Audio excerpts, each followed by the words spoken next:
দিনটা ছিল সরস্বতী পুজোর আগের দিন সন্ধেবেলা। আমি, বৌদি, পান্তু আর দীপন মিলে চলে গেছিলাম একটু বাজারে বাজার করতে। আসলে যেমন প্রতি বছর হয়, এবছরও কিন্তু আমাদের বাড়িতে ছোট্ট একটু মায়ের পুজোর আয়োজন করা হবে। তো তার জন্যই যা জিনিস লাগবে সেগুলোই আমরা কিনতে গেছিলাম। তো যথারীতি খই, মুড়ি, মোয়া, নাড়ু, ফল, এটা ওটা পুজোর সমস্ত সরঞ্জাম আমরা কিনেছি। আর তার সঙ্গে যেটা অবশ্যই কিনতে হবে, মাস্ট বলতে পারো, সেটা হচ্ছে পলাশ ফুল। আর পলাশ ফুলের দাম শুনে সত্যিই মাথায় হাত, কী অবস্থা! ছোট্ট একটু ফুলের দাম 10 টাকা পিস, মানে এক পিস ফুলের দাম 10 টাকা। তো যাই হোক, এখানে না হলো মায়ের ছোট্ট একটা মূর্তি, যেটা পান্তু বুড়ি পেয়ে খুবই খুশি। এখানে দাঁড়িয়ে আদর করতে শুরু করে দিয়েছে। তো বললাম বাড়িতে চল, তারপর মাকে ভালো করে আদর করে দিস। আর এই দেখো, বাড়ি এসে আমি আর বৌদি মিলে সমস্ত পুজোর জোগাড়গুলো সব গুছিয়ে রাখলাম।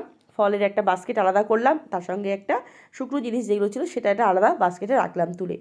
আর খিচুড়ির প্যাকেট নেওয়া হয়েছিল দুটো, একটা আমার গোপালের জন্যে আর একটা হচ্ছে মা সরস্বতীর জন্যে। তো যাই হোক, তোমাদের কেমন লাগলো মিনি ব্লগ সেটা কিন্তু অবশ্যই কমেন্ট করে